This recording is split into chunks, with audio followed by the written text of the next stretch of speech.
नमस्कार दोस्तों, दिल की असीम गहराइयों से स्वागत है आप सभी का नीमी टेक्निकल क्लासेस में।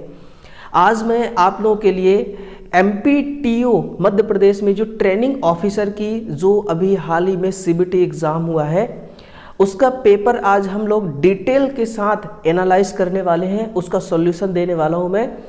और ये पेपर है आपका 5 अक्टूबर 2024 और शिफ्ट फर्स्ट का पेपर है। तो सबसे पहले तो कमेंट में आपको ये लिखना होगा कि क्या आपने TO का एग्ज़ाम दिया हुआ है ना। और ये खास तौर पर इलेक्ट्रीशियन ट्रेड के लिए है, ठीक है। ये सारी चीज़ें पहले मैं आपका क्लियर कर देना चाहता हूँ कि कौन सा पेपर हम सॉल्व करा रहे हैं, किस शिफ्ट का करा रहे हैं और किस डेट का करा रहे हैं, है ना, ताकि आपको ये चीज़ें क्लियर हो। और यदि आपके पास पेपर है 6 अक्टूबर का तो उसको भी आप हमारा व्हाट्सएप ग्रुप में शेयर कीजिए, उसको भी हम सॉल्व कराएंगे, है ना। तो हमारा जो व्हाट्सएप ग्रुप है उसका लिंक डिस्क्रिप्शन बॉक्स में दिया हुआ है, उस पर आप ज़रूर शेयर कीजिएगा। ये बिल्कुल ऑफिशियल पेपर है और इसमें 75 क्वेश्चन हैं जो इलेक्ट्रीशियन थ्योरी से पूछे गए हैं। इससे आपको ये पता चलेगा, आप चाहे किसी भी कंपटीशन एग्जाम के लिए तैयारी कर रहे हो, है ना, तो आपको ये पता चलेगा कि किस लेवल का क्वेश्चन पूछा जाता है। अभी आपका ये जो बिहार में BSPSCL का एग्ज़ाम होना है, वहाँ वो भी एग्ज़ाम के लिए बहुत सारे छात्र जो हैं वो प्रिपरेशन कर रहे हैं, ठीक है।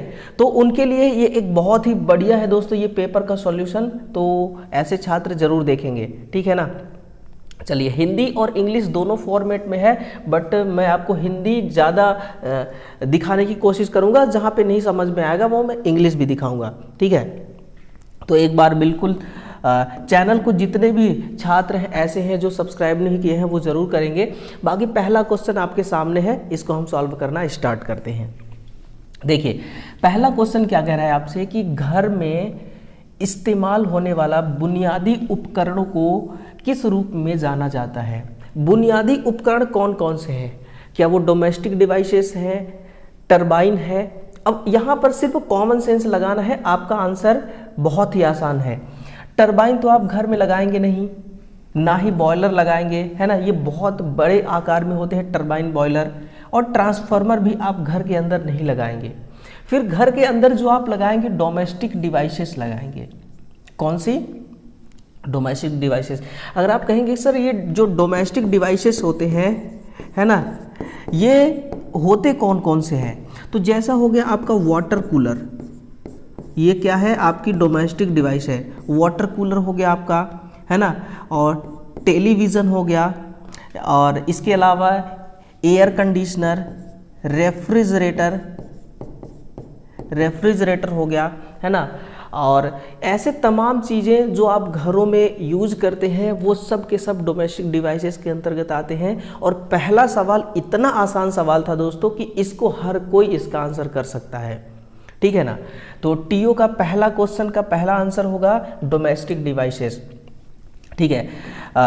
ये जो सॉल्यूशन हम दे रहे हैं आपको, इसका PDF आपको नहीं मिलेगा, ठीक है ना, इसका PDF नहीं मिलेगा। इसलिए जो आपको नया कंटेंट लगे उसको आपको नोट कर लेना है, अपने नोटबुक के अंदर उतार लेना है मेरे भाई। सेकेंड सवाल है कि दो गर्म तार जो एक तटस्थ तार से जुड़ा हुआ है, ये क्वेश्चन नंबर 2 था, है ना। दो गर्म तार, है ना, गर्म तार को हम क्या कहते हैं? Hot wire. इसको हम क्या कहते हैं? Hot wire. Hot wire means phase wire. Hot wire means phase wire, यानी कि गर्म तार का मतलब क्या हुआ? फेज तार हो गया। फेज तार कितने हैं? 2 वायर। और तटस्थ तार यानी कि न्यूट्रल वायर कितना है? 1। ये हो गया आपका न्यूट्रल वायर। 2 फेज तार है, 1 न्यूट्रल तार है, तो आप इसको क्या कहेंगे? आप इसको कपल ब्रेकर कहेंगे। कपल का मतलब क्या हुआ? पेयर, एक जोड़ा। और 2 वायर है, ये एक जोड़ा है, तो आंसर क्या हो जाएगा? कपल वायर, कपल ब्रेकर, है ना। यहाँ पर ब्रेकर लिखा हुआ है, वायर लिखा होना चाहिए, है ना। 2 गर्म तार यानी कि 2 फेज तार और 1 न्यूट्रल तार। इसको 2 न्यूट्रल तार, 1 न्यूट्रल तार, 2 गर्म तार है, इसको आप क्या कहेंगे? इसको कपल, यानी कि जो है आपका ये एक पेयर बन गया, 2 तार मिला करके, जो दोनों तार फेज की है ना। तो 2 गर्म तार जो एक तटस्थ तार से जुड़े होते हैं, ये कपल ब्रेकर, ऑक्टुपल ब्रेकर, सेप्टुपल ब्रेकर या क्वाड्रपल ब्रेकर। तो ये सिंपल सी है, कपल ब्रेकर ही होगा। क्या होगा? कपल ब्रेकर इसका सही आंसर होगा। ठीक है, बहुत ही आसान सवाल था। अब इसका देखिए कट ऑफ भी बहुत ज़्यादा नहीं जाने वाली है, क्योंकि जो सवालों का लेवल है ना, ये इसमें सवाल ट्रांसमिशन लाइन से भी आपको देखने को मिलेगा, पावर जनरेशन से देखने को मिलेगा, और जो आपका डिवाइसेस होते हैं उससे भी मिलेगा, वायरिंग से भी मिलेगा।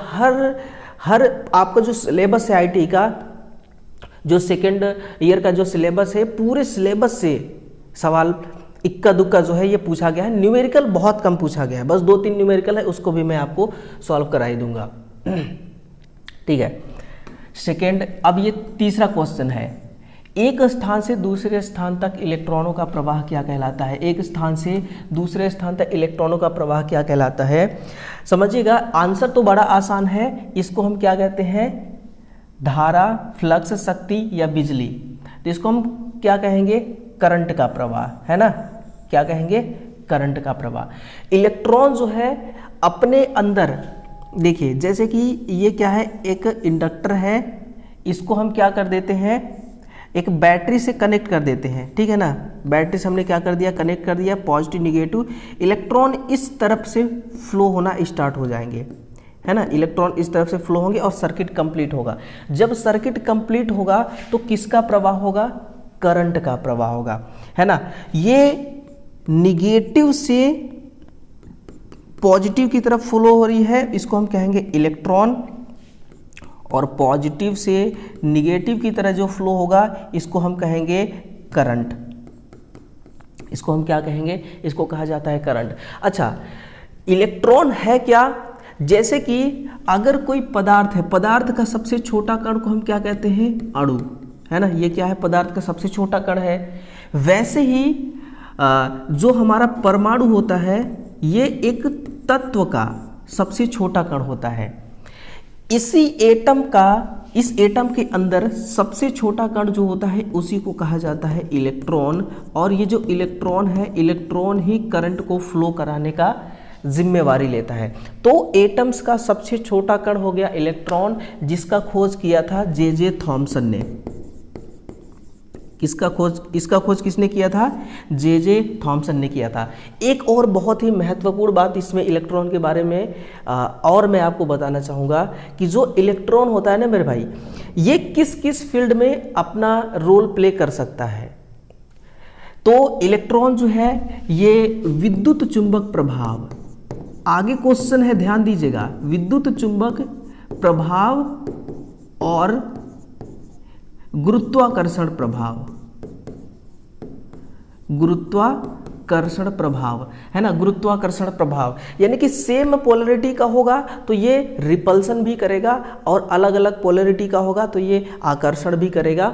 और वैसे ही विद्युत चुंबक प्रभाव यानी कि जब इलेक्ट्रॉन फ्लो होता है तो साथ में करंट भी फ्लो होगा, और जब करंट फ्लो होगा तो इलेक्ट्रोमैग्नेट जनरेट होता है, जिसको हम कहते हैं चुंबकीय क्षेत्र का उत्पन्न होना, है ना? तो इलेक्ट्रॉन के बारे में सब कुछ मैंने आपको बता दिया। ठीक है, आंसर क्या हो जाएगा? धारा हो जाएगा।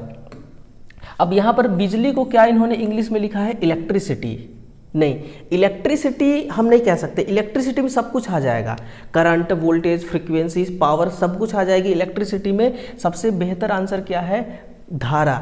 ठीक है, तो इसका आंसर क्या हो गया? करंट इसका बिल्कुल राइट आंसर है।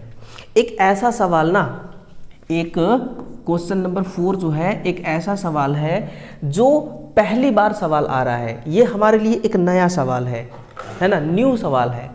क्या कह रहा है कि क्या स्मार्ट वितरण ग्रिड ऊर्जा बचाता है?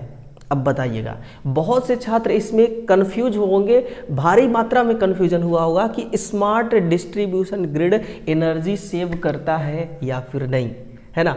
अब कईयों के तो मन में ये भी सवाल आया होगा, ख्याल आया होगा कि यार ग्रिड कैसे एनर्जी को सेव करेगा। तो आइए देखते हैं, आंसर होगा हाँ। आंसर क्या होगा? आंसर इसका होगा हाँ, यानी कि ऊर्जा का बचत करता है। अब इसका काम क्या है, थोड़ा सा इसके बारे में भी सुनिएगा कि जो स्मार्ट डिस्ट्रीब्यूशन ग्रिड है इसका काम क्या है। अगर ना मुझे क्या चाहिए? सप्लाई चाहिए। मुझे क्या चाहिए, सप्लाई और मेरी एक डिमांड है, मेरी क्या है, डिमांड है। सप्लाई और डिमांड दोनों को ये क्या करता है, पूरा करता है, मैनेज करता है। स्मार्ट वितरण ग्रिड का काम है सप्लाई यानी कि आपूर्ति प्रदान करना और डिमांड को मैनेज करना, यानी कि जितना डिमांड आ रहा है, अगर मान लीजिए कि हमारे इस पर्टिकुलर जहां पर पावर जनरेट हो रहा है ना, एनटीपीसी पावर जनरेट कर रही है, अब मान लीजिए दिल्ली का जो एक ग्रिड है वहां पर पावर हमें ट्रांसमिट करना है, उसका डिमांड है कि हमें 320 किलो वोल्ट का हमें पावर चाहिए। कितने का, 320 किलो वोल्ट का। ये क्या है, ये दिल्ली के सब स्टेशन का डिमांड है। इसके डिमांड को स्मार्ट वितरण ग्रिड जो है ये पूरा करेगा, ये इसका काम है, जिससे पावर लॉसेस भी कम हो जाते हैं, है ना। और दूसरी बात ये है कि जो स्मार्ट वितरण ग्रिड होता है, स्मार्ट वितरण ग्रिड जो होता है ये ऊर्जा को तो बचाता ही है, साथ में जो पावर जनरेशन है ना, जो पावर जनरेशन है, पावर जनरेशन और साथ में जो आपका एनर्जी सेविंग है ना, इन दोनों को नियंत्रित करता है, इन दोनों को नियंत्रित, यानी कि पावर जनरेशन को भी ये क्या करता है, नियंत्रित करता है ना। ये काम किसका है, स्मार्ट वितरण ग्रिड का काम है। ये क्वेश्चन जो है मेरे भाई ये पहली बार आया हुआ है ना, ये क्वेश्चन क्या है, पहली बार आया। पूरे डिटेल के साथ हम सभी सवालों को हल करेंगे, चाहे वो हमारे लिए न्यूमेरिकल सवाल हो, चाहे सिंपल 1 लाइनर वाली सवाल हो, 2 लाइनर, कैसा भी सवाल हो। बहुत ही मज़ेदार सवाल है, इसमें आप बस देखते रहिए। अगला अल्टरनेटर से है कि क्वेश्चन नंबर 5 है ना, एक अल्टरनेटर द्वारा किस प्रकार का आउटपुट उत्पन्न किया जाता है, किस प्रकार का आउटपुट उत्पन्न की जाती है। अब मेरा जहां तक मानना है कि 99% जो स्टूडेंट है ना, 99% जो स्टूडेंट है वो किस ऑप्शन की तरफ जाएंगे, एसी की तरफ जाएंगे। किसकी तरफ जाएंगे, एसी की तरफ जाएंगे, है ना। लेकिन एक्चुअल में अल्टरनेटर जो पावर उत्पन्न करता है, जो डेवलप करता है, वो कैसा होता है, वो डीसी होता है। अब आप कहेंगे कि सर डीसी कैसे होता है, अगर आपको यकीन नहीं तो आप गूगल करके देख सकते हैं। और जो आंसर की इन्होंने दिया है उस आंसर की में भी आंसर इन्होंने क्या माना है, डीसी को ही माना है। हमें एसी कैसे मिलेगा, हम क्या लगा देंगे यहाँ पर, स्प्लिट रिंग लगा देंगे। हम क्या लगा देंगे यहाँ पर, स्प्लिट रिंग लगा देंगे, हमें एसी मिलने लगेगा, है ना। और डीसी ये क्या करती है, जनरेट करती है। बाकी 90% डीसी 10% एसी, ऐसा कभी मिक्स पावर जनरेट नहीं होता। ये सब क्या है, मिक्स पावर है ना, मिक्स पावर जनरेट नहीं होता। आंसर क्या होगा इसका आंसर होगा डीसी पावर जनरेट करता है ना। बहुत ही अच्छा सवाल था। अब कंफ्यूजन भरा सवाल था, इसमें काफ़ी कंफ्यूजन रहा होगा, बहुत से छात्रों को रहा होगा, ठीक है ना। देखिएगा, अब जो आपका एग्ज़ाम हुआ है अलग अलग शिफ्टों में, तो अलग अलग शिफ्टों में जो एग्ज़ाम हुआ है, लेकिन क्वेश्चन आपको काफ़ी हद तक सिमिलर देखने को मिलेगा। काफ़ी हद तक इसमें जो सवाल है ना ये एक जैसे आए हुए हैं, बस क्वेश्चनों का लैंग्वेज अलग है, पूछने का जो तरीका है ना वो अलग है, ठीक है। क्वेश्चन नंबर 6 देखिए, तांबे के पाइप और फिटिंग को एक दूसरे से जोड़ने के लिए हिट और सोल्डर का उपयोग करने की प्रक्रिया को हम क्या कहते हैं, है ना। इसकी प्रक्रिया को हम क्या कहते हैं ये आपको बताना है। Fixing, welding, fitting. अब ना बहुत सारे छात्र क्या करेंगे कि यहाँ पर सोल्डर का नाम देख के क्या सोचेंगे, देखिए फिक्सिंग और फिटिंग की तरफ तो जाएंगे नहीं। फिटिंग तो नट बोल्ट से किया जाता है, फिक्सिंग भी नट बोल्ट से ही कर सकते हैं। बात रही वेल्डिंग की और स्वेटिंग की, स्वेटिंग तो समझ में नहीं आ रहा, वेल्डिंग समझ में आ रही है कि जोड़ने का एक प्रोसेस होता है, तो हम चलो वेल्डिंग की तरफ जाते हैं, है ना। लेकिन जाना किधर था एक्चुअल में आपको मेरे भाई, सही रास्ता क्या है, इस क्वेश्चन का सही आंसर क्या है, तो ये है सही आंसर आपका। ये क्या है, राइट आंसर यही है, स्वेटिंग। अब स्वेटिंग है किस चिड़िया का नाम, स्वेटिंग जो है एक ऐसा प्रोसेस है सोल्डरिंग का, इसमें सोल्डरिंग आयरन की ज़रूरत नहीं पड़ती है ना। इसमें जो सोल्डरिंग आयरन होता है ना, इस सोल्डरिंग आयरन की आवश्यकता ही नहीं पड़ती है ना। इस सोल्डरिंग आयरन की आवश्यकता नहीं पड़ती है। बिना सोल्डरिंग आयरन के हीट के द्वारा हम क्या करते हैं, कॉपर की पाइप को फिट, कॉपर की पाइप और फिटिंग को एक दूसरे से ज्वाइंट कर देते हैं, है ना। आप कहेंगे सर ये कैसे पॉसिबल है, तो ये पॉसिबल है मेरे भाई। जब आप इसको पढ़ेंगे वेल्डिंग सोल्डरिंग को डिटेल से, है ना, जो डिप्लोमा के छात्र और बीटेक वाले पढ़ते हैं, तो आपको सारी चीज़ें क्लियर हो जाएंगी।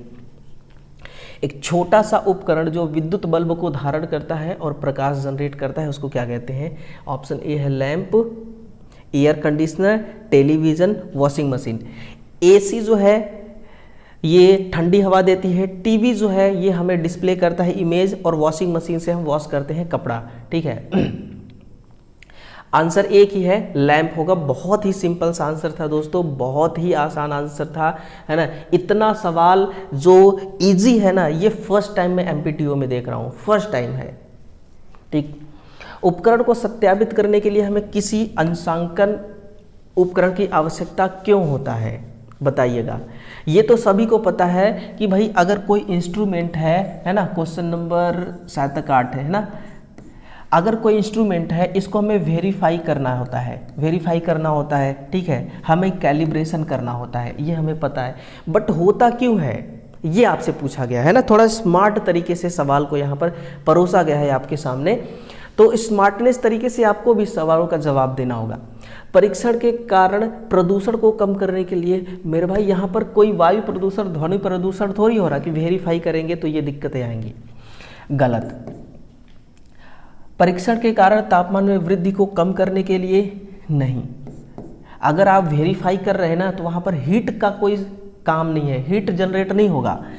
माप अनिश्चितता को कम करने के लिए, यानी कि जो मेजरमेंट है ना, इसके अनिश्चितता को कम करने के लिए, मीन्स मान लीजिए कि आपका एक एम्पियर मीटर है, अब सर्किट में 5 एम्पियर का करंट फ्लो हो रही है, आप क्या चाहेंगे, क्या एक्सपेक्ट रखेंगे उस एम्पियर मीटर से? यही ना कि एक्चुअल मान हमें दिखाए, 5 एम्पियर चल रही है सर्किट में, तो 5 एम्पियर डिस्प्ले भी होना चाहिए मीटर में, है ना।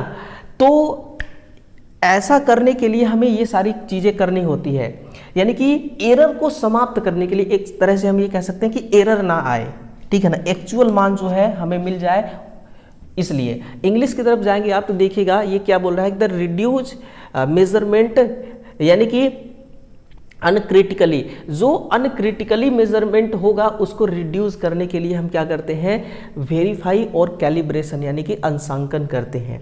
बहुत ही आसान सा सवाल था दोस्तों, बहुत ही लॉजिकली सवाल यहाँ पर ज़्यादा आपसे पूछे गए हैं, ठीक है। कौन से सवाल? लॉजिकली सवाल। क्वेश्चन नंबर 8 कंप्लीट है। 9th को देखिएगा। क्वेश्चन 9th है कि इलेक्ट्रॉन सिद्धांत के आधार पर इलेक्ट्रॉन का प्रवाह कहाँ से यात्रा करेगा? वोल्टेज सोर्स के नकारात्मक ध्रुवी के लिए सकारात्मक ध्रुवी तक, हाँ, यानी कि निगेटिव पोलैरिटी से नकारात्मक से नकारात्मक नहीं, सकारात्मक से नकारात्मक, नकारात्मक से सकारात्मक, यानी कि ये क्या है आपका निगेटिव पोल और ये है पॉजिटिव पोल, है ना। हमेशा निगेटिव से पॉजिटिव ही चलती है। अगर आपने ITI कर रखा है ना, तो ये सवाल में आप बिल्कुल दोस्तों गर्दा उड़ा देंगे, बहुत ही आसान सा सवाल है, ठीक है। क्वेश्चन 11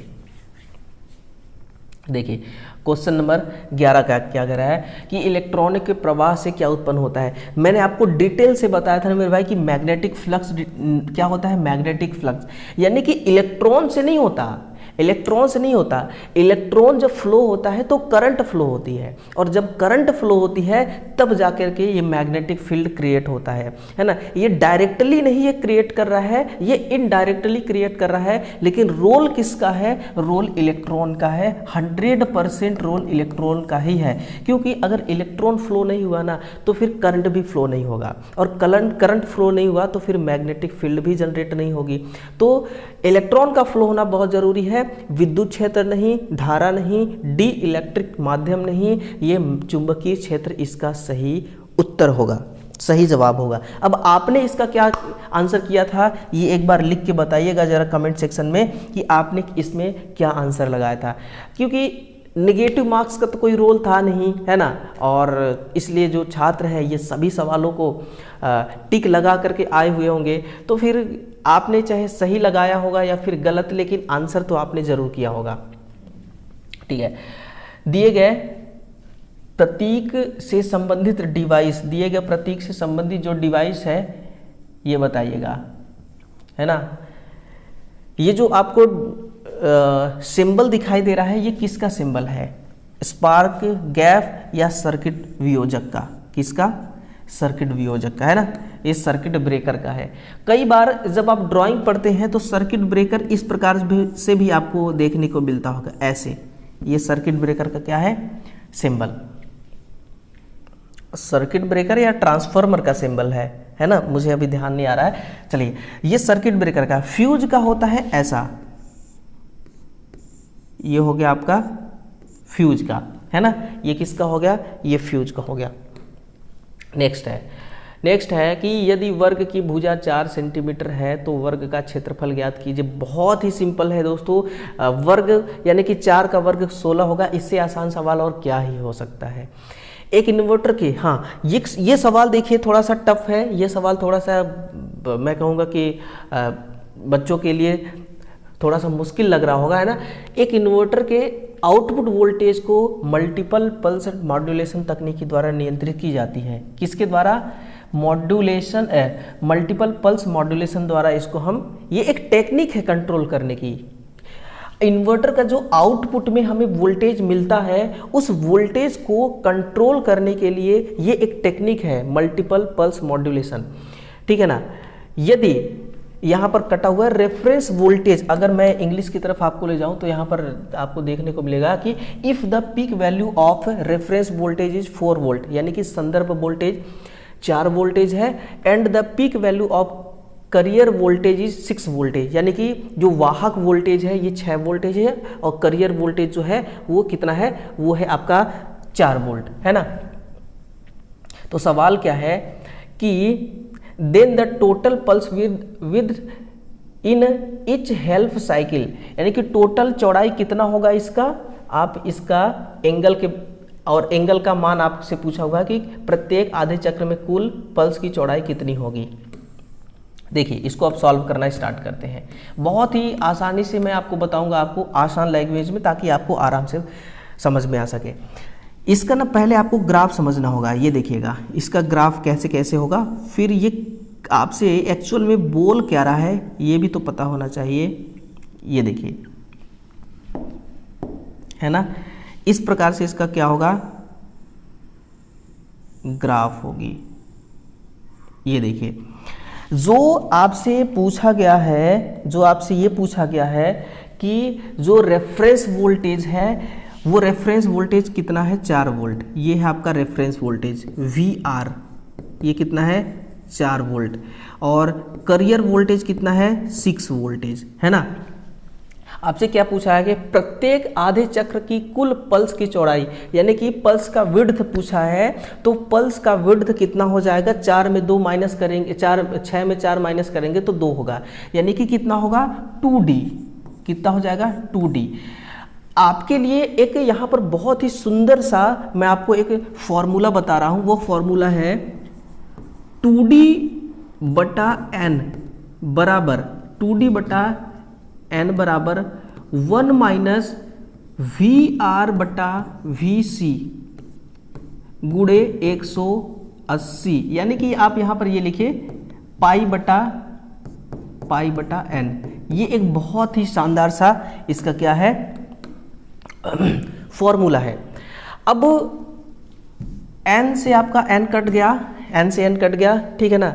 और आपको बस इसको सॉल्व करना है। 2D से मतलब नहीं है, आपको 2D पता चल गया कि पल्स की चौड़ाई कितनी है? 2D है ना। अब इसको एंगल में आपको निकालना है, तो कैसे निकालेंगे ये आप देखिएगा। देखिए 1 माइनस VR कितना है? 4 वोल्ट, और ये कितना है? 6 वोल्ट, है ना। 6 वोल्ट। पाई का मान 180 अंश होता है, तो आप यहाँ पर 180 अंश लिख दीजिए। इसके बाद यहाँ पर आइए, इसको सॉल्व करेंगे, कितना आएगा? 6 छक्का 36, यानी कि 0.66, और 1 में 0.66 को माइनस करेंगे तो कितना होगा? 0.34, है ना। 0.34 गुणे 180 अंश, ये हो गया। पॉइंट को काटेंगे तो नीचे आ जाएगी 100 आपकी, है ना। इससे ये कटा।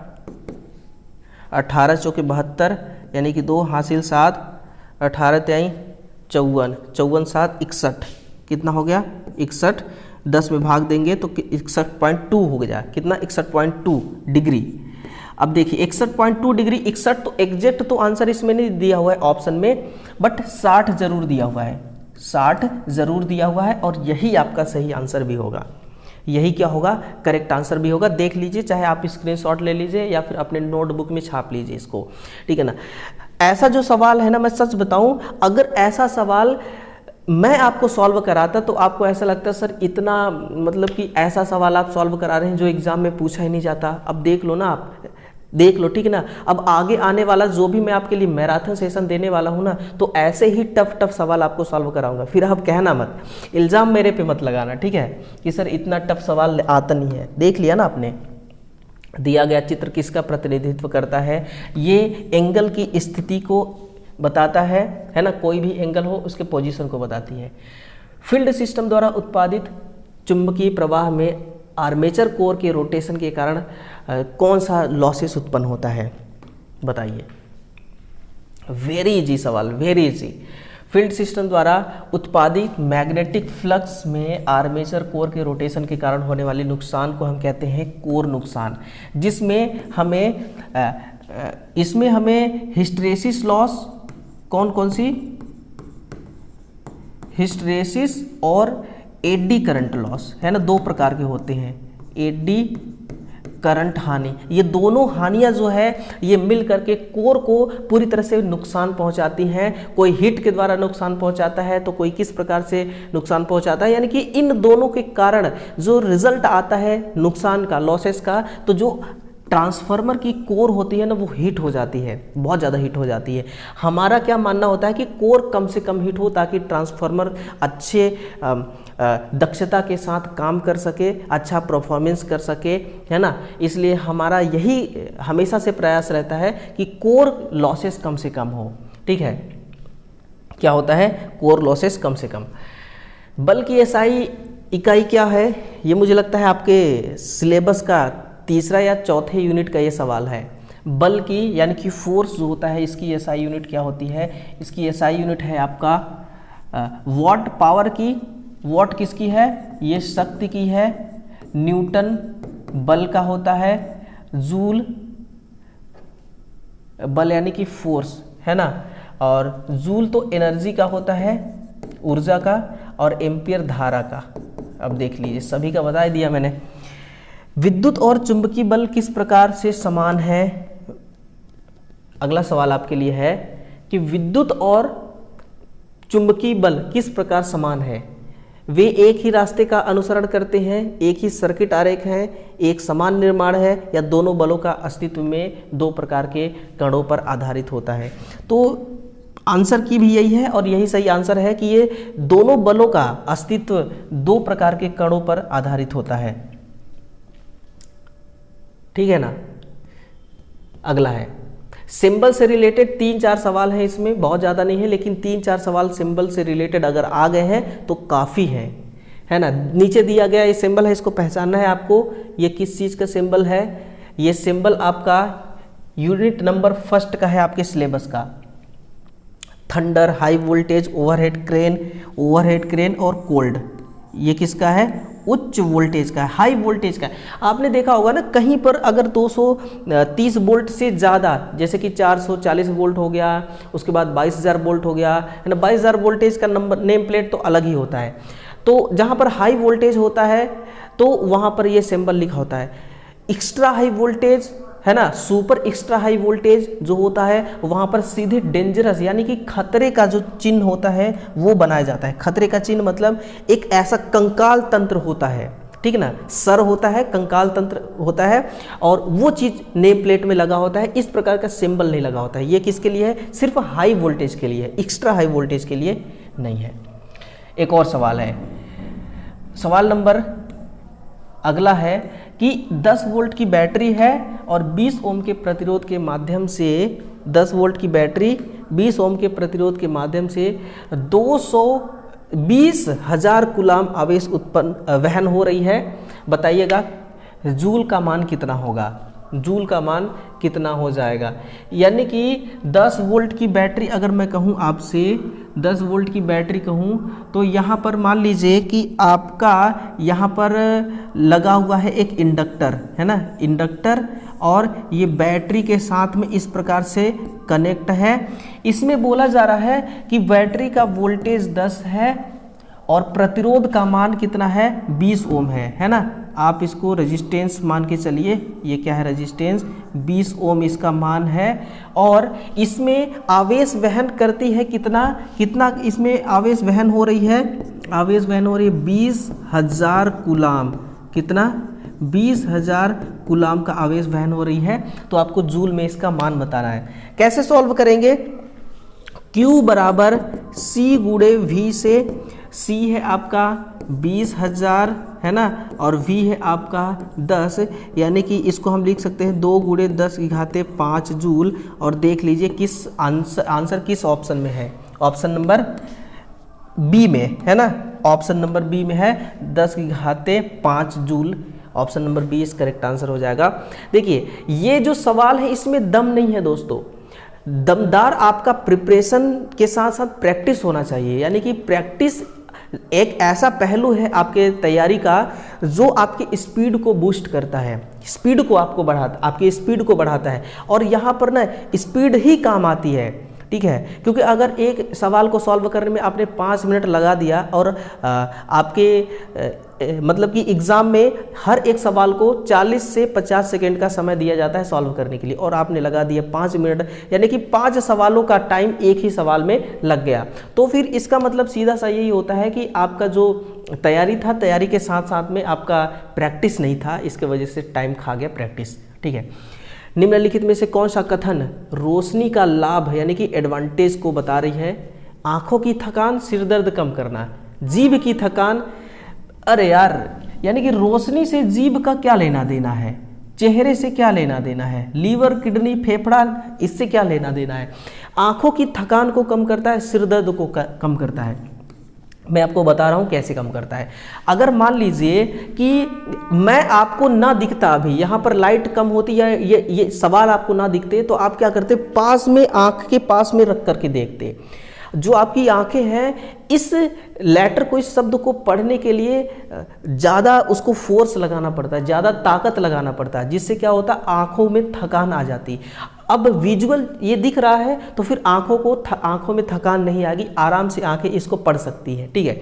और अगर आंखों में थकान आती है तो सिरदर्द भी होता है, तो आंखों में थकान अगर नहीं आएगी तो सिरदर्द भी कम हो जाएगा। तो रोशनी का लाभ क्या हो गया, आंखों की थकान और सिरदर्द, इन दोनों को क्या करना, रिड्यूस करना, दोनों को कम करना। बहुत ही साइकोलॉजिकल सवाल था दोस्तों, आप इसको आराम से समझ सकते होंगे, ठीक है ना।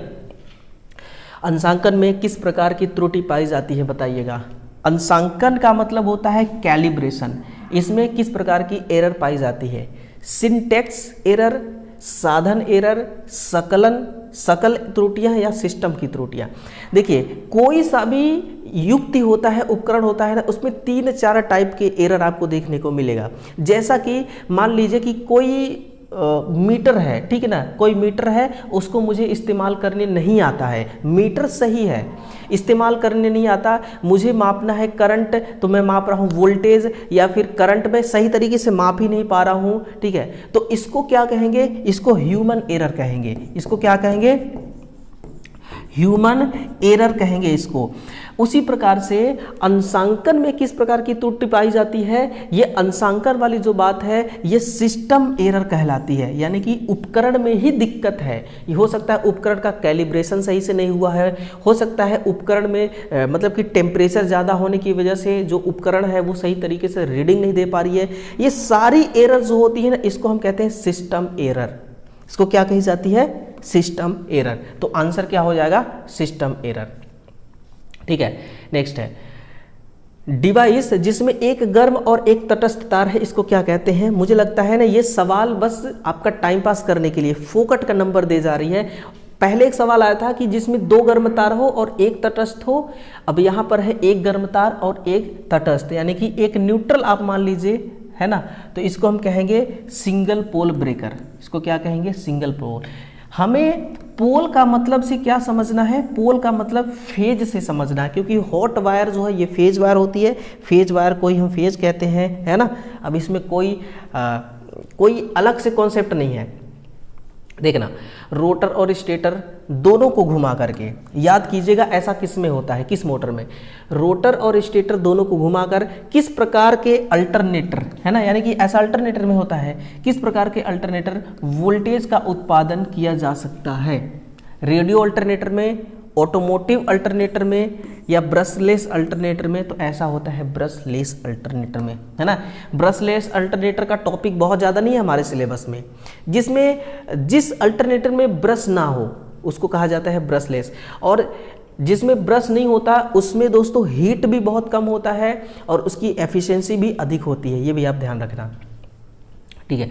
जब मैगर उपयोग में नहीं होता है तो पॉइंटर की स्थिति क्या होती है, पॉइंटर की स्थिति क्या होती है, अगर ये पॉइंटर है, अगर ये स्केल है ना, यहाँ पर है इन्फिनाइट और यहाँ पर है ज़ीरो, है ना, यहाँ पर है ज़ीरो और ये इसका क्या है, इस प्रकार से स्केल है, तो उस केस में क्या होगा, पॉइंटर कहाँ पर होगा, है ना, ये पॉइंटर है तो पॉइंटर कहाँ पर होगी, यहाँ पर होगी पॉइंटर, कहाँ पर, यहाँ पर, है ना, यहाँ पर आपकी पॉइंटर होगी अनंत पर, इन्फिनाइट पर, कहाँ पर होगी, इन्फिनाइट पर।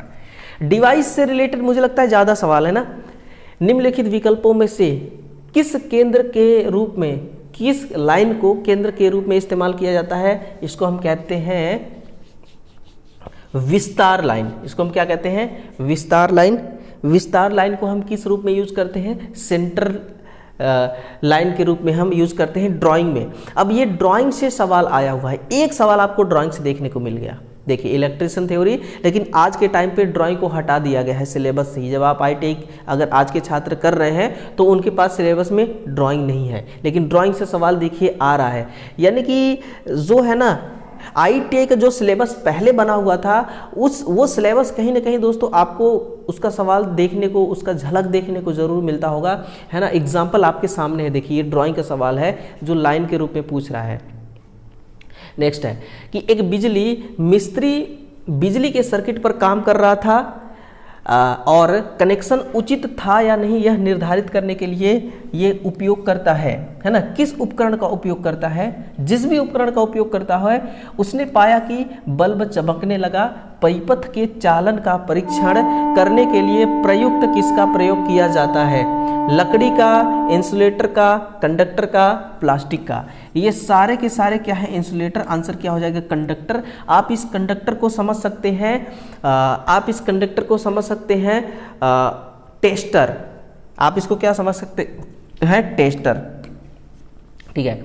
दिया गया चित्र किसका प्रतिनिधित्व करता है, आपने देखा होगा फिल्मों में आपने देखा होगा जब राइफल चलाते हैं या फिर कोई सा भी बंदूक जब चलाते हैं, गन चलाया जाता है तो पहले सेंटर पॉइंट एक निशाना साधा जाता है ना, सेंटर पॉइंट पे मिला करके फिर गोली चलाई जाती है, बंदूक चलाई जाती है। तो ये क्या है, एक सेंटर पॉइंट है, यानी कि लक्ष्य है। ये क्या है, एक टारगेट है।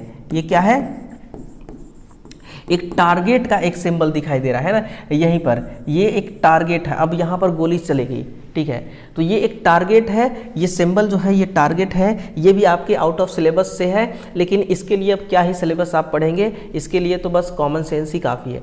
ऊर्जा की SI इकाई क्या होती है, इसको बताने की ज़रूरत नहीं है। इन्वर्टर में खराबी का पता लगाने के लिए किस डिवाइसेस का उपयोग करेंगे, है ना। इसमें भी छात्र काफ़ी कन्फ्यूजन हो सकते हैं। वाट मीटर का देखिएगा, वाट मीटर यानी कि पावर में क्या होता है, वोल्टेज और करंट दोनों होती है कि नहीं, होती है ना। तो आप वाट मीटर की तरफ जाएंगे या फिर ए मीटर की तरफ जाएंगे। ए मीटर तब आपका आंसर सही होता जब आप किसी भी उपकरण को टेस्टिंग कर रहे होते या किसी भी सर्किट को टेस्टिंग कर रहे होते, तब पता चलता कि एम्पियर कितना चल रहा है, कितना करंट फ्लो हो रही है। यानी कि आपका जो मल्टीमीटर है, इन्वर्टर है, ये जो खराब हो गई है, ये जो क्या है, इन्वर्टर है ना, इन्वर्टर है, ये खराब हो चुकी है, तो आप वोल्ट मीटर से उसमें वोल्टेज पता करेंगे। वोल्ट मीटर से आप वोल्टेज पता करेंगे, क्योंकि आउटपुट में ये क्या दे रही है, वोल्टेज दे रही है, ठीक है। वही एक पुराना और सवाल है कि IE इंडियन इलेक्ट्रिसिटी के नियमों के अनुसार किसी संस्थापन में, किसी संस्थापन में जो लीकेज करंट होता है उसका मैक्सिमम मान कितना होना चाहिए, मैक्सिमम मान कितना होना चाहिए, बहुत ही तसल्ली से बताऊंगा दोस्तों। इसका मान होना चाहिए 1/5000वें भाग के बराबर। कितना? 1/5000वें भाग। 1/5000वें भाग का मतलब क्या हुआ? जैसे कि 1/5000वें मतलब कि 1/5000, 1/5000 इसको सॉल्व करेंगे 0.002 आएगा ना, 0.0002 एम्पियर। अगर मान लीजिए कि कोई एक सर्किट है ना, ये एक क्या है, ये एक सर्किट है, ये एक सोर्स से कनेक्ट है, 230 वोल्ट से कनेक्ट है, इसमें 1 एम्पियर करंट फ्लो हो रही है। इस 1 एम्पियर करंट फ्लो हो रही है। अब गवर्नमेंट का कहना है कि 1 एम्पियर करंट फ्लो हो रही है, इसमें से 0.002 एम्पियर अगर लीकेज हो जाती है ना तो भी कोई दिक्कत नहीं है, क्योंकि लीकेज होगा ही होगा, क्योंकि यहाँ पर सर्किट बनाने के लिए हमने वायर यूज किया है, वायर का कुछ ना कुछ रेजिस्टेंस होगा, लोड लगाया है, लोड का कुछ ना कुछ अपना इंटरनल रेजिस्टेंस होगा, ठीक है। इस वजह से वोल्टेज कुछ ड्रॉप होगा, ठीक है ना। और यहाँ पर लीकेज करंट के लिए बात हो रही है तो करंट लीकेज होगी। 0.002 एम्पियर से करंट ज़्यादा लीकेज नहीं होना चाहिए। अगर इससे ज़्यादा करंट लीकेज होती है तो गवर्नमेंट आप पर एक जुर्माना लगाएगी, एक पेनाल्टी लगाएगी, और उस पेनाल्टी को आपको भरना पड़ेगा, भुगतान करना पड़ेगा। इसीलिए इन्होंने एक ये स्टैंडर्ड आंकड़ा ही है, समझिए 1/5000वें भाग से ज़्यादा लीकेज नहीं होना चाहिए, क्योंकि करंट को लीकेज होने के लिए हम जनरेट नहीं कर रहे हैं, पावर को लीकेज होने के लिए, यूज करने के लिए कर रहे हैं। इसलिए क्या होना चाहिए, हमारा लीकेज कम से कम। वायर में ज्वाइंट, यानी कि जो आपका ये सर्किट जो होता है, कहा जाता है सर्किट में ज्वाइंट कम से कम होना चाहिए। ज्वाइंट ज़्यादा होने से लीकेज का मान बढ़ जाता है, ठीक है। ये AC का है, DC के मामले में 1/2000 होता है, ठीक है ना, ये बात है। स्मार्ट ग्रिड का एक उदाहरण है, देखिए फिर से वही सवाल घूम फिर के आ रहा है। स्मार्ट ग्रिड का एक उदाहरण है सौर पैनल प्लस उसको क्या बोला जाता है, जो हवा के साथ विंड पावर प्लांट है ना, ये दोनों होते हैं smart grid. Wind power plant और सौर पैनल, इनसे किसी भी प्रकार का कोई प्रदूषण नहीं होता है। बाकी हर प्रकार का जितने भी है, बायोगैस से भी नहीं होता, वो भी एक प्लांट ही है ना। बाकी परमाणु जो NPCIL प्लांट है ये भी दूषित करता है, ध्वनि प्रदूषण है ना। ताप विद्युत गृह, इसमें फ्यूल कोयला होता है तो ये भी वायु प्रदूषण करती है, ठीक है। बाकी सौर पैनल और विंड पावर प्लांट इससे नहीं होता है, ठीक। DC मशीन का कार्य क्या है? यांत्रिक ऊर्जा को विद्युत ऊर्जा में बदलना। बहुत ही आसान सवाल है, यांत्रिक ऊर्जा को विद्युत ऊर्जा में बदलना या विद्युत ऊर्जा को यांत्रिक। DC मशीन क्या करता है? परमाणु ऊर्जा को विद्युत ऊर्जा में बदलना। नहीं, यांत्रिक ऊर्जा को विद्युत ऊर्जा में बदलना नहीं होगा।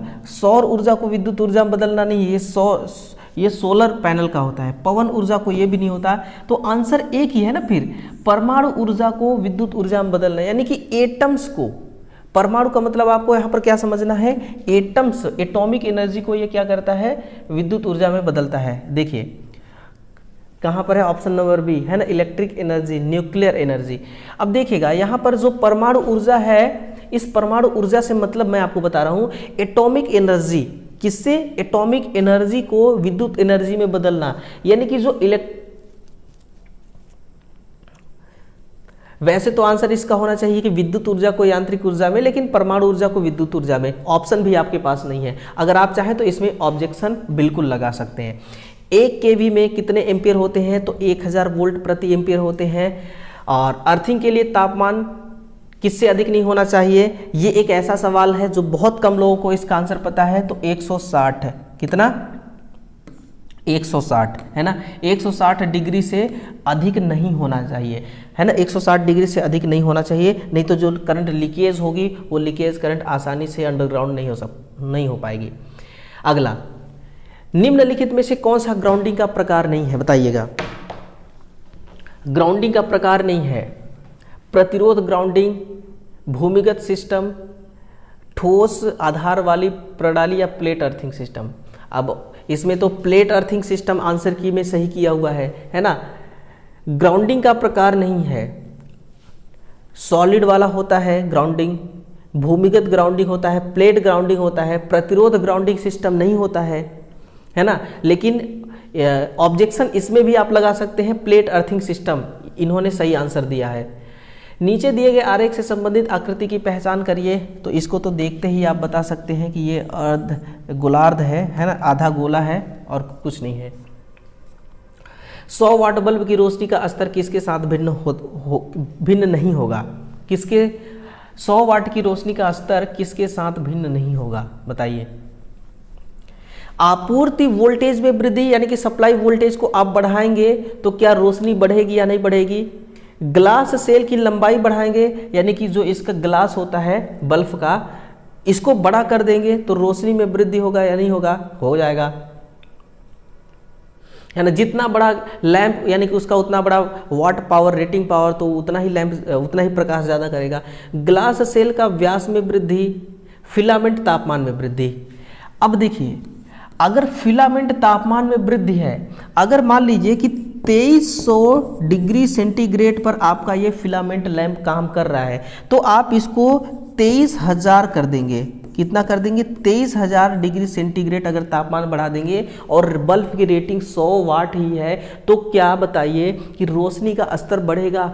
कभी नहीं बढ़ेगा, फ्यूज हो जाएगी अलग से, फ्यूज हो जाएगी अलग से, खर्चा बढ़ जाएगा 10 रुपये का अलग से, लेकिन तापमान में वृद्धि नहीं हो पाएगी। वाइंडिंग के लिए किस तार का प्रयोग किया जाता है? फ्यूज तार का नहीं, फ्यूज वायर नहीं। मैग्नेटिक तार means copper wire, copper wire ये मैग्नेटिक तार है, और आपका एल्यूमिनियम भी है, एल्यूमिनियम वायर। इन दोनों से हम क्या करते हैं? वाइंडिंग का काम करते हैं, वाइंडिंग बनाते हैं। चाहे आपका कूलर वाइंडिंग करना हो, मोटर वाइंडिंग करना हो, फैन वाइंडिंग करना हो, आप कॉपर और एल्यूमिनियम ही प्रयोग करते हैं। टिन सेल तार नहीं प्रयोग करते, ना स्टैंडर्ड तार, है ना, स्टैंडर्ड तार प्रयोग भी नहीं करते। अब स्टैंडर्ड तार यहाँ पर लिखा नहीं है कि कॉपर स्टैंडर्ड वायर, बस स्टैंडर्ड वायर लिखा हुआ है ना। घरेलू उपकरणों का रखरखाव क्यों आवश्यक है? कौन से क्वेश्चन पे हैं हम लोग? Question number 39। घरेलू उपकरणों का रखरखाव क्यों आवश्यक है, बताइए। घरेलू उपकरणों का रखरखाव इसलिए आवश्यक है, उन्हें उच्च धारा प्राप्त करने में मदद मिलती है, उन्हें उच्च वोल्टेज प्राप्त करने में मदद मिलती है, उन्हें लंबे समय तक ठीक रखने में मदद मिलती है। इसलिए मेंटेनेंस करना बहुत ज़रूरी है। मेंटेनेंस चाहे घर का हो चाहे किसी फैक्ट्री का हो, मेंटेनेंस करना उपकरण का, वायरिंग का, युक्तियों का बहुत ज़्यादा ज़रूरी है, ताकि उसकी लाइफ टाइम में इंक्रीमेंट आ सके, लाइफ टाइम तक कुछ ज़्यादा समय तक वो चल सके, इसलिए ऐसा किया जाता है। क्या होता है जब एक अल्टरनेटर को अति उत्तेजित कहा जाता है? अब वैसे तो इस डिपार्टमेंट ने आंसर माना है लैगिंग, लेकिन मैं नहीं समझ पा रहा हूँ लैगिंग किस हिसाब से माना है। देखिए, यूनिटी पावर फैक्टर जो होता है ये लेवल एक्साइटेशन पर जब हम एक अल्टरनेटर को चलाते हैं तो यूनिटी पावर फैक्टर पर चलती है ना। ये अंडर एक्साइटेशन होता है और ये ओवर एक्साइटेशन, है ना, ये ओवर एक्साइटेशन होता है। तो ओवर एक्साइटेशन के बारे में पूछा है तो अग्रणी पावर फैक्टर होना चाहिए ना कि लैगिंग पावर फैक्टर, लेकिन इन्होंने लैगिंग पावर फैक्टर दिया हुआ है। हो सकता है कि जो भी सोच के दिया हो, लेकिन आप अपनी राय ज़रूर बताइएगा क्या लैगिंग होगा या अग्रणी होगा। लेकिन मेरा तो यही मानना है कि अग्रणी पावर फैक्टर है, क्योंकि यहाँ पर ओवर एक्साइटेशन की बात कर रहा है, और ओवर एक्साइटेशन के केस में क्या होता है मेरे भाई कि जो बैक ईएमएफ होती है इसका मान ज़्यादा होता है टर्मिनल वोल्टेज से, जिससे क्या हो जाता है, ये केस आती है। और अगर ओवर एक्साइटेशन में अल्टरनेटर को बिना लोड कर आप चलाएंगे तो फिर पावर फैक्टर भी ये सुधारती है, और पावर फैक्टर जब सुधारने लगती है तो हम इसको सिंक्रोनस अल्टरनेटर कंडेंसर के नाम से भी जानते हैं। किसके नाम से? कंडेंसर के नाम से इस मशीन को हम समझने लगते हैं। ठीक है, क्वेश्चन नंबर कौन सा है? ये है 41। ठीक है, बस देखिएगा। एक और सवाल है, बहुत ही बढ़िया शानदार सवाल है कि सोच के विकास और गणितीय अवधारणाओं के विकास के बीच घनिष्ठ संबंध कब स्थापित होता है? ठीक है ना। इसको थोड़ा इंग्लिश लैंग्वेज में भी देख लें कि when A close relationship between the growth of thinking and the development of mathematically concept is established, यानी कि ये आपसे पूछ रहा है कि जो सोच का विकास होता है, थिंकिंग जो हमारी होती है, और मैथमेटिकली गणितीय अवधारणाओं के विकास, इन दोनों में घनिष्ठ संबंध कब इस्टेब्लिश होता है ना। देखिए, अगर जैसे कि मान लीजिए कि जब रिलेशनशिप होता है ना, जब रिलेशन हो जाता है किसी के साथ में, तो उसके साथ में हमें जो है, मान लीजिए कि कोई दोस्त है, अब अगर उस दोस्त के यहाँ ही अपनी ब्याह शादी हो गया तो फिर वो दोस्त रिश्तेदारी में बदल जाएगा, फिर और ज़्यादा उसके साथ घनिष्ठ संबंध हो जाएगा। तो इनके साथ ऐसा क्या होता है कि घनिष्ठ संबंध ये हो जाते हैं, उसको हम कहते हैं डेमोस्ट्रेशन। इसको क्या कही जाती है? डेमोस्ट्रेशन। ठीक है। ज्योति अभिवाह की मात्रक क्या होती है? इसको दोस्तों बहुत ही बढ़िया है, इस पर टाइम मैं नहीं लगाऊंगा, ना ही आपको टाइम लगाना था, वहाँ पे ल्यूमेन इसका सही आंसर होगा। यदि एक 12 पोल अल्टरनेटर को 50 रटर आपूर्ति आउटपुट उत्पन्न करना है तो इससे कितने स्पीड से रोटेट कराना होगा? डिपार्टमेंट ने आंसर माना है 1200 आरपीएम, लेकिन इसका हम देखते हैं कितना होगा। बहुत ही आसान सा इसका फॉर्मूला है, NS बराबर 120 गुणे फ्रीक्वेंसी 50 हर्ट्ज, पोल 12 है। पोल कितना है? 12 पोल है ना। 12 से 12 कट गया, 10 बचा और 500 हो गया। कितना होगा? 500। लेकिन इन्होंने न जाने आंसर की में 1200 आरपीएम कैसे दिया हुआ है, पता नहीं। इसको तो हम रॉन्ग ही मानेंगे, इस पे ऑब्जेक्शन आप उठा सकते हैं, है ना, ऑब्जेक्शन उठा सकते हैं। और अब तो ऑब्जेक्शन उठाने का टाइम चला गया, ऑब्जेक्शन आप लोगों ने उठाया होगा तो इसका नंबर जरूर देगा डिपार्टमेंट। ठीक है। घर में अधिकतर किस प्रकार के सर्किट का उपयोग किया जाता है? बताइए। खुला सर्किट कभी नहीं, शॉर्ट सर्किट हम चाहते नहीं है, इसीलिए इतने सेफ्टी डिवाइसेस लगाते हैं, सर्किट हमारा शॉर्ट ना हो। खुला सर्किट होगा तो करंट ही नहीं फ्लो होगी, है ना। सीरीज सर्किट में क्या होगा कि वोल्टेज हर डिवाइस को अलग अलग मिलेगा, हम चाहते हैं सभी डिवाइस को एक समान वोल्टेज मिले, इसलिए हम समांतर में सर्किट को बनाएंगे, कनेक्ट करेंगे। किसमें? समांतर में। निम्नलिखित में से कौन सा प्रतिरोध वेल्डिंग का भाग है? स्पॉट वेल्डिंग है, atomic hydrogen arc welding, helium या आर्क वेल्डिंग?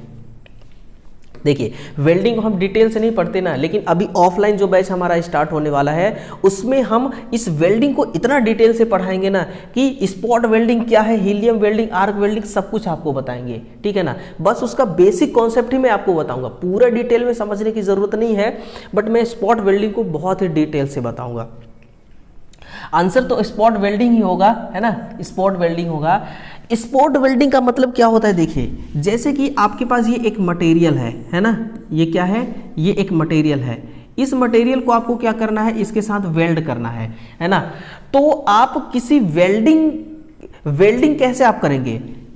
आपको यहाँ पर एक फोर्स लगाना है, हाई प्रेशर के द्वारा एक फोर्स लगाएंगे, है ना, हाई प्रेशर के द्वारा फोर्स लगाएंगे और करंट के द्वारा यहाँ पर हीट जनरेट करेंगे, फिर ये आराम से वेल्ड हो जाती है ना। ये क्या होती है? आराम से वेल्ड हो जाती है। तो स्पॉट वेल्डिंग में इसी प्रकार से वेल्डिंग की जाती है। ठीक है। नेक्स्ट है कि विद्युत के संदर्भ में एमसीबी का पूर्ण रूप क्या है? Miniature circuit breaker. एमसीबी जो है ये घरेलू उपकरण है, एमसीबी जो है इसमें हम मेंटेनेंस नहीं कर सकते हैं, है ना। ये सारी चीज़ें हैं एमसीबी के बारे में। एक्सप्रेशन का मूल्यांकन करें। वेल्डिंग लैप वाइंडिंग के संबंध में निम्नलिखित में से कौन सा वाक्य गलत है? बताइएगा जरा। कम वोल्टेज लैप, जो लैप का एल है ना, एल फिर लो और पी फिर parallel. L for low voltage और पी फॉर पैरेलल सर्किट। ठीक है ना। तो लो वोल्टेज यानी कि कम वोल्टेज, उच्च वर्तमान क्षमता यानी कि उच्च करंट क्षमता वाली मशीनों के लिए इसको यूज करते हैं, है ना। और पैरेलल में ये कनेक्ट होते हैं, इसमें जो ब्रशेस होते हैं वो होता है। फिर अर्थिंग का सबसे अच्छा प्रकार क्या है? तो ये पाइप अर्थिंग है। पाइप अर्थिंग से बेटर क्या ही हो सकता है अर्थिंग, और सबसे बेस्ट अर्थिंग यही मानी जाती है, पाइप अर्थिंग। उसके बाद है हमारा प्लेट अर्थिंग। प्रदर्शन परीक्षण के लिए प्रयुक्त उपकरण है। प्रदर्शन परीक्षण के लिए प्रयुक्त उपकरण है, यानी कि tools used for the performance test. ये आपका जे मीटर होता है। कौन सा? J meter. इसको आर्क रनर भी कहते हैं, आर्क रनर, है ना। मुझे ठीक से ध्यान नहीं आ रहा है, आर्क रनर भी इसका नाम है, और जे मीटर इसको एक्चुअल में क्या कहते हैं, जे मीटर इसको कहते हैं। आवृत्ति और वोल्टेज को किसके द्वारा नियंत्रित किया जा सकता है, बताइए।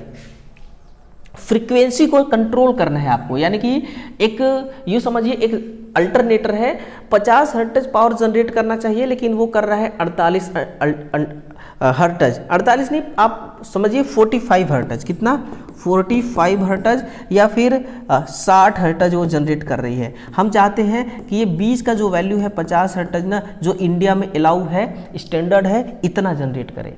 उसके लिए हमें साइक्लो कन्वर्टर यूज़ करना चाहिए। ये कन्वर्टर क्या करेगा, कन्वर्ट कर देगा, कम रहेगा तो ज़्यादा, ज़्यादा रहेगा तो कम, यानी कि लेवल में पहुंचा देगा। और एसी वोल्टेज नियंत्रक क्या है, इसको हम कह सकते हैं स्टेबलाइजर, इसको हम क्या कह सकते हैं, स्टेबलाइजर। स्टेबलाइजर वोल्टेज को स्टेबल करके आउटपुट में प्रदान करती है। तो आवृत्ति के लिए साइक्लो कन्वर्टर और वोल्टेज के लिए एसी वोल्टेज नियंत्रक, जिसको स्टेबलाइजर अपनी भाषा में कह सकते हैं, स्टेबलाइजर हो गया, है ना। हो सकता है आप इंग्लिश तरफ जाएं तो यहाँ पर लिखा भी हो AC voltage controller, AC voltage controller stabilizer ही होती है, ठीक है। निम्नलिखित में से किसे एनालॉग मीटर का उपयोग करके नहीं मापा जा सकता है? कौन सा ऐसा पैरामीटर्स है, दबाव है, आवृत्ति है, धारा है या प्रतिरोध है? एनालॉग मीटर चाहे एम्पियर मीटर हो, है ना, एम्पियर मीटर होगा तो हम करंट माप सकते हैं, फ्रीक्वेंसी मीटर होगा तो आवृत्ति माप सकते हैं, रेजिस्टेंस मीटर होगा, ओम मीटर होगा तो हम रेजिस्टेंस माप सकते हैं, लेकिन इससे कभी भी प्रेशर नहीं मापा जा सकता है, न तो हाई प्रेशर न लो प्रेशर। आप प्रेशर नहीं माप सकते एनालॉग मीटर से, इतना आपको ख्याल रखना होगा, है ना, ठीक है। ओके, सब कुछ ओके रिपोर्ट चल रहा है। सवाल आपका आ चुका है अल्टरनेटर के बारे में कि अनंत बस बार से जोड़ने से पहले अल्टरनेटर और अनंत बस के लिए निम्नलिखित में से क्या समान होना चाहिए? कौन कौन से फैक्टर हैं, कौन कौन सा पैरामीटर है जो इक्वल होना चाहिए, नहीं तो आपका जो सिंक्रोनाइजिंग सिस्टम है ये फेल्योर हो जाएगा। उसके लिए वोल्टेज एक समान होना चाहिए दोनों अल्टरनेटर का, जो पहले से लगा हुआ है उसका भी और जो बाद में ला करके हम लगा रहे हैं उसका भी। दोनों का आवृत्ति एक समान होना चाहिए, अगर नहीं है तो करो। फेज सीक्वेंस एक समान होना चाहिए, RYB तीनों का होना चाहिए, नहीं तो शॉर्ट हो जाएगी, है ना।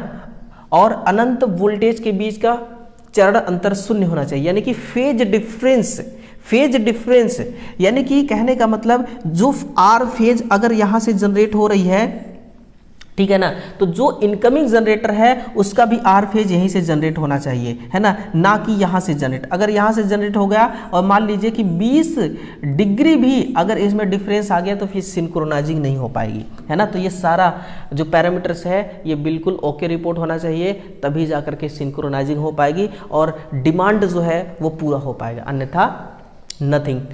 एक ओवरहेड ट्रांसमिशन लाइन का उपयोग क्यों करते हैं हम, बताइए जरा, क्यों करते हैं?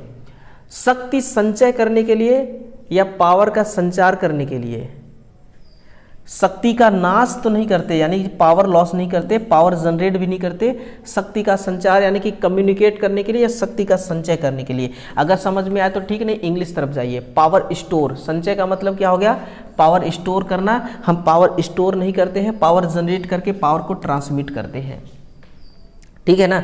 पावर को क्या करते हैं, पावर को ट्रांसमिट करते हैं, ठीक है ना। एमपी से बिहार भेजना है, एमपी से छत्तीसगढ़ भेजना है, राजस्थान भेजना है, महाराष्ट्र भेजना है ना, मुंबई भेजना है, कहीं पर भेजना है, पावर को आप हाई वोल्टेज में ला करके उसको ट्रांसमिट करेंगे।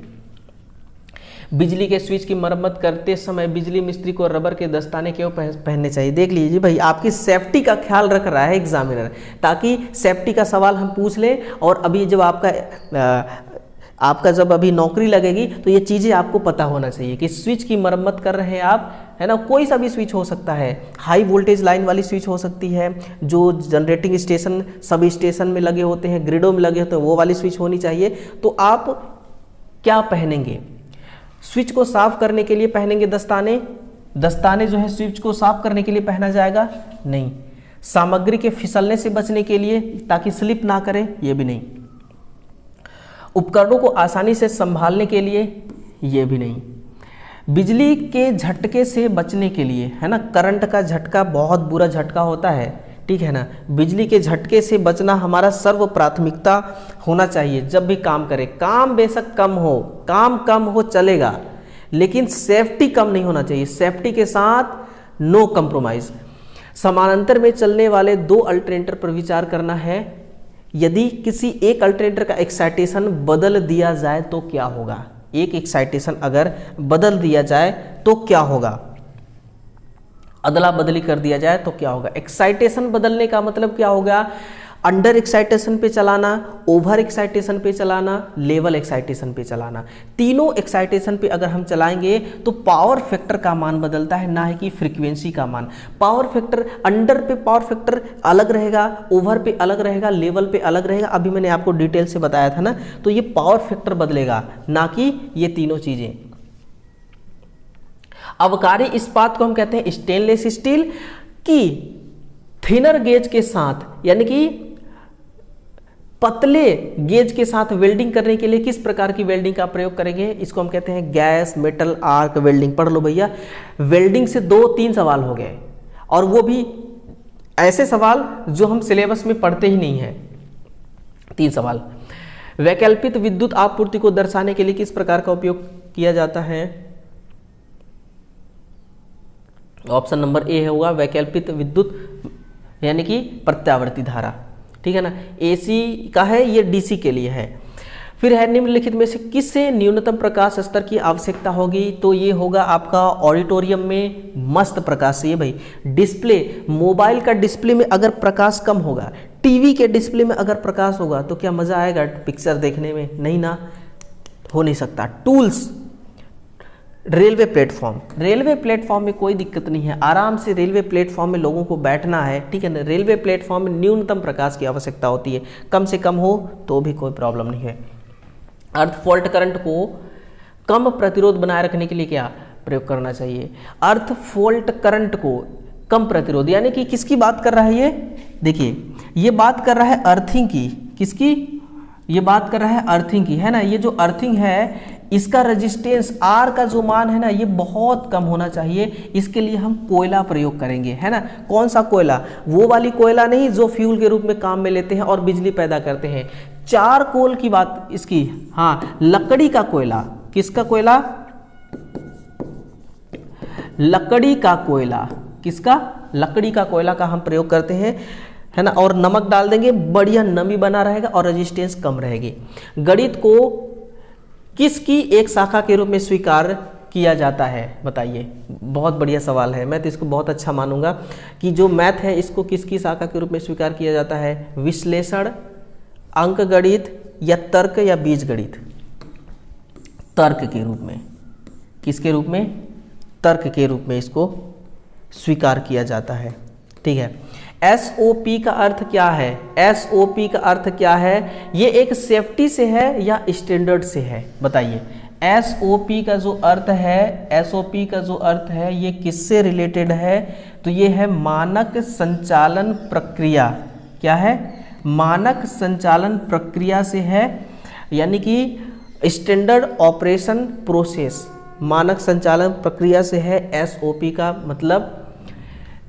क्वेश्चन नंबर नेक्स्ट है कि चुंबकीय क्षेत्र में घूर्णन वाली कुंडली द्वारा उत्पन्न वोल्टेज वेव फॉर्म के आकार को क्या कहा जाता है। तो चुंबकीय क्षेत्र में घूमने वाली कुंडली, यानी कि एक कॉइल है जो मैग्नेटिक फील्ड में लगातार घूम रही है, जिससे जनरेट हो रहा है वोल्टेज और वेव फॉर्म। जो जनरेट हो रहा है वोल्टेज, उस वोल्टेज का वेव फॉर्म का आकार कैसा होगा, वो होगा आपका साइन वेव। कैसा होगा, साइन वेव, है ना। इस प्रकार से होगा आपका वेव फॉर्म, ये है आपका वेव फॉर्म, इसको हम कहते हैं साइन वेव का आकार, है ना। ये हो गया हमारा साइन वेव। नेक्स्ट है, इन्वर्टर में पल्स चौड़ाई मॉड्यूलेशन नियंत्रण तकनीक का उपयोग किसके लिए किया जाता है, किसके लिए किया जाता है। ये बहुत बढ़िया सवाल है, देखिए इलेक्ट्रॉनिक्स से रिलेटेड ये सवाल आया हुआ है। हार्मोनिक्स और वोल्टेज दोनों प्रकार का हम कंट्रोल, दोनों प्रकार का कंट्रोल इस टेक्निक द्वारा कर सकते हैं, वोल्टेज कंट्रोल और हार्मोनिक्स कंट्रोल। पल्स चौड़ाई मॉड्यूलेशन PMW, है ना। PMC pulse PMW pulse modulation, pulse width modulation जो है ये एक टेक्निक है वोल्टेज कंट्रोल करने के लिए और हार्मोनिक्स कंट्रोल करने के लिए। ये जो टेक्निक है ना, इस टेक्निक द्वारा लिखिएगा नोटबुक में कि जब हम आउटपुट में वोल्टेज प्राप्त करते हैं एक इन्वर्टर से, तो वो जो आउटपुट में हमें पावर मिलता है, वोल्टेज मिलता है, उस वोल्टेज का जो वेव फॉर्म होता है वो बेहतर क्वालिटी का होता है, उसमें हार्मोनिक्स नहीं होता। अगर हार्मोनिक्स युक्त आप AC सप्लाई किसी मोटर को देते हैं तो उस मोटर में वो मोटर बेस्ट परफॉर्मेंस नहीं करेगा, उस मोटर से आवाज़ बहुत ज़्यादा आएगी। इसलिए हम चाहते हैं कि हार्मोनिक्स इसमें कम से कम हो। और दूसरी बात कि जो मैग्नेटिक जो इलेक्ट्रोमैग्नेट होता है, उस इलेक्ट्रोमैग्नेट में इंटरफेरेंस का मान बहुत कम हो जाता है इस टेक्निक द्वारा। जो हमें आउटपुट में पावर मिलती है उस पावर का, है ना, इलेक्ट्रोमैग्नेट इंटरफेरेंस का मान बहुत कम हो जाता है, पावर फैक्टर का मान बढ़ जाता है, जिससे पावर लॉसेस कम हो जाते हैं। तो ये जो हमारा पल्स चौड़ाई मॉड्यूलेशन है, ये जो तकनीकी है, ये तकनीकी हमारे लिए क्या है, बहुत ही बेहतर है दोस्तों, बहुत ही अच्छा है। निम्नलिखित में से कौन सा वायरिंग सिस्टम का महत्व नहीं है? उचित नियंत्रण प्रदान करना, ओवरहीटिंग कम करना। वायरिंग सिस्टम ओवरहीटिंग थोड़ी करेगा। उच्च वोल्टेज प्रदान करना, बिजली अपव्यय कम कर देता है, या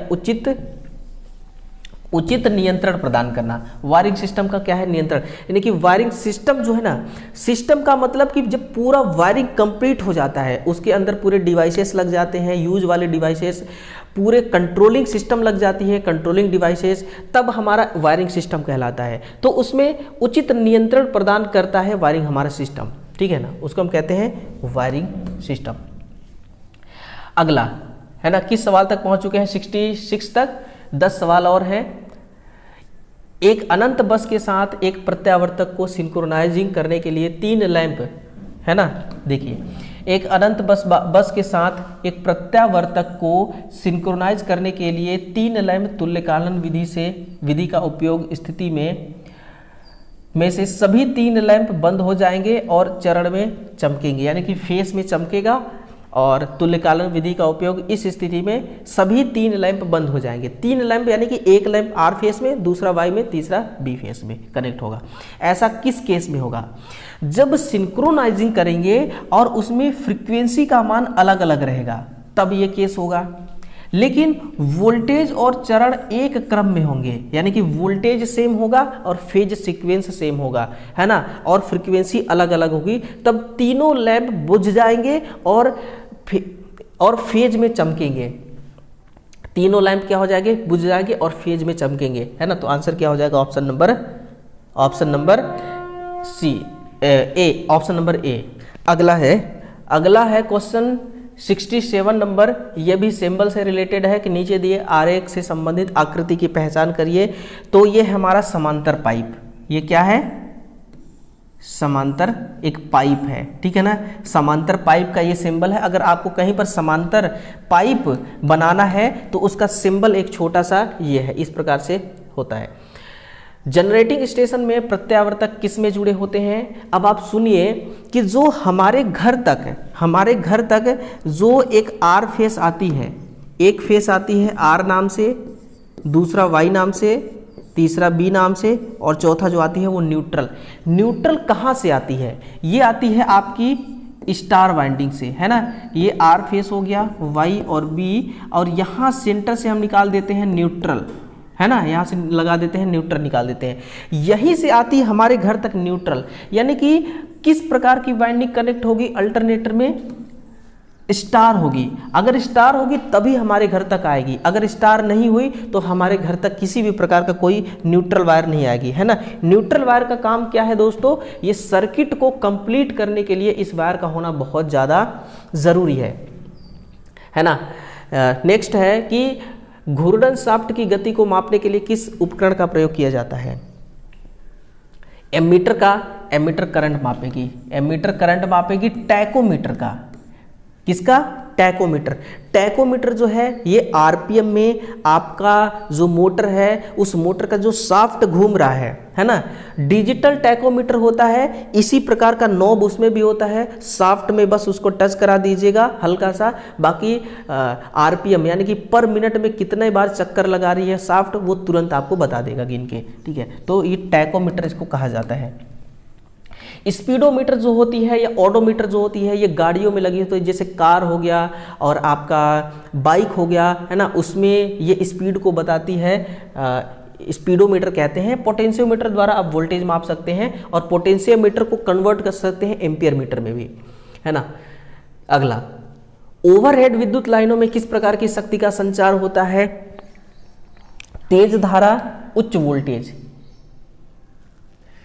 ओवरहेड विद्युत लाइनों में किस प्रकार के पावर का संचार होता है? तो हाई पावर। यहाँ पर हाई वोल्टेज होता है, किस प्रकार के शक्ति का होता है ना। तो यहाँ पर एसी होता है ओवरहेड विद्युत लाइनों में। देखिए ट्रांसमिट तो हम एसी भी करते हैं और ट्रांसमिट हम डीसी भी करते हैं, लेकिन बात यहाँ हाई वोल्टेज या लो वोल्टेज की। लो वोल्टेज मान लीजिए अगर बहुत कम लो वोल्टेज है 230 वोल्ट, तो क्या आप 230 वोल्ट को आप ओवरहेड विद्युत लाइनों के द्वारा ट्रांसमिट करेंगे? 1 सेकेंड। ओवरहेड विद्युत लाइनों में किस प्रकार की शक्ति का संचार होता है? एसी का। किसका? सिंपल सी बात है, एसी का।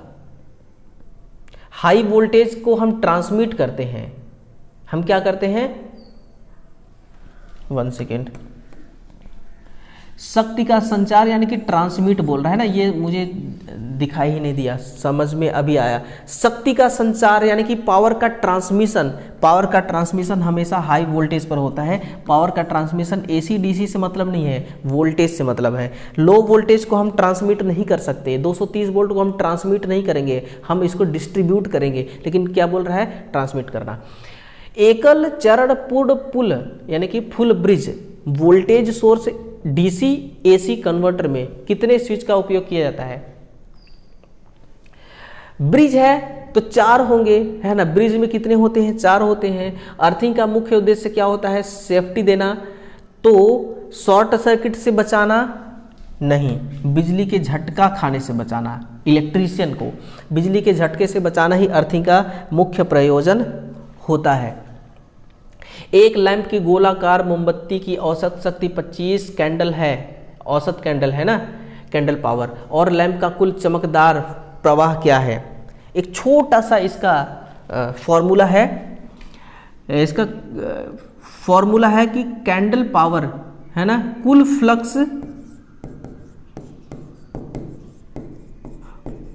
फ्लक्स जो है कैसे ज्ञात करेंगे? कैंडल पावर गुणे 4 पाई से। तो कैंडल पावर 25 दिया हुआ है, गुणे 4 गुणे पाई का मान 3.14 मल्टीप्लाई करिए 25 चौके 100, 314। कितना आ रहा है? 314 ल्यूमेन, ठीक ना। किस विधि में आर्मेचर प्रक्रिया का प्रभाव सर्वाधिक होता है? मतलब जिस भी विधि में होता होगा आर्मेचर रिएक्शन सबसे ज़्यादा, उसे क्या कहा जाता है? दोनों तरीके, एक होता है क्रॉस मैग्नेटाइजिंग, एक होता है डीमैग्नेटाइजिंग। तो डीमैग्नेटाइजिंग में तो सबसे ज़्यादा होता है, यानी कि उसमें वोल्टेज बिल्कुल जीरो हो जाती है। इसका मतलब उसमें आर्मेचर रिएक्शन का प्रभाव सबसे ज़्यादा होता होगा, है ना।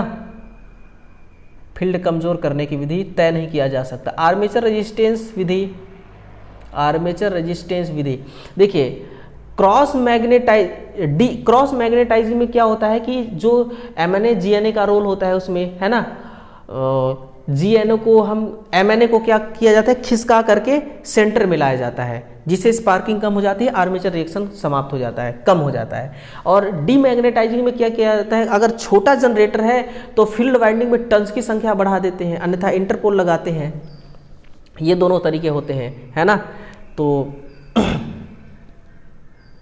आर्मेचर प्रतिरोध नियंत्रण इसका करेक्ट आंसर होना चाहिए।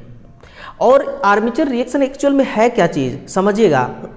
आर्मेचर रिएक्शन वो है जब आप मोटर को या जनरेटर को, यानी कि मोटर है, मोटर में अगर आप वाइंडिंग को सप्लाई दे रहे हैं, करंट फ्लो हो रही है जिससे मैग्नेटिक फ्लक्स जनरेट हो रहा है, एक वो मैग्नेटिक फ्लक्स। और दूसरा जब रोटर वाइंडिंग में EMF जनरेट होगा और करंट फ्लो होगा, जिससे उसमें भी अपना एक स्वयं का मैग्नेटिक फ्लक्स जनरेट होगा। तो जो मैग्नेटिक फ्लक्स सप्लाई के कारण पैदा हो रही है वो magnetic flux generated magnetic flux पे इफेक्ट डालता है ना। वो क्या करता है, जनरेटेड ईएमएफ पर, जनरेटेड मैग्नेटिक फ्लक्स पर नुकसान पहुंचाता है। वही होता है हमारा आर्मेचर प्रतिक्रिया। निम्नलिखित में से किस बीमा कंपनी ने सितंबर 2024 में ब्रेल लिपि, मतलब कि ये आपका जनरल नॉलेज वाली क्वेश्चन हो गई, ठीक है ना। शायद तक समाप्ति हो गया सवाल, है ना। हाँ 75 तक, 75 कहाँ है, ये रहा 75, ठीक है। ये लास्ट सवाल था, ये बिल्कुल लास्ट सवाल था। 75 क्वेश्चन है, हम इसको सॉल्व करेंगे बिल्कुल वन शॉट में दोस्तों। हमारा क्लियर हो चुका टोटल पेपर का सॉल्यूशन। अगर आपके पास 6 अक्टूबर का पेपर होगा तो हमारे व्हाट्सएप ग्रुप में ज़रूर शेयर कीजिएगा, ठीक है ना। बाकी हर क्लास, हर मैराथन का हम आपको पीडीएफ देते हैं, इसका पीडीएफ देने की कोई ज़रूरत नहीं थी। आप इसका नोटबुक में आपने ज़रूर जो कंटेंट आपको न्यू लगा होगा उसको नोट किया होगा, ठीक है। तो वीडियो को शेयर ज़रूर करना मेरे भाई, लाइक शेयर भी कर देना, है ना, ताकि जो हम मैराथन सेशन स्टार्ट करने वाले हैं ना, उस सेशन का नोटिफिकेशन आप तक पहुंचना बहुत ज़रूरी है। अगर नोटिफिकेशन नहीं पहुंचा तो हो सकता है कि आप दूसरे स्टूडेंट से आप पीछे रह सकते हैं, ठीक है ना। तो आपको कदम से कदम मिला करके चलना है, जमाने से और स्टूडेंट के साथ भी, कंपटीशन से भी, ठीक है ना। तो आपको ये बात ध्यान रखना है, इसलिए चैनल को सब्सक्राइब करके रखना है। बाकी अगला पेपर मैं दोस्तों ज़रूर आप लोगों को सॉल्व कराऊंगा, ठीक है। तो चलिए दोस्तों, अपना रिस्पांस ज़रूर दीजिएगा कमेंट सेक्शन के थ्रू। बाकी मिलूंगा मैं दोबारा, आप सभी के सामने फिर से आऊँगा एक नया पेपर लेके, एक नया सॉल्यूशन लेकर के। तो मिलते हैं अगले सेशन में। अपना ख्याल रखिएगा, अपने छोटों को प्यार दीजिएगा, बड़ों को आशीर्वाद लीजिएगा, है ना। मिलते हैं अगले सेशन में, तब तक के लिए दिल से आप सभी का बहुत बहुत धन्यवाद।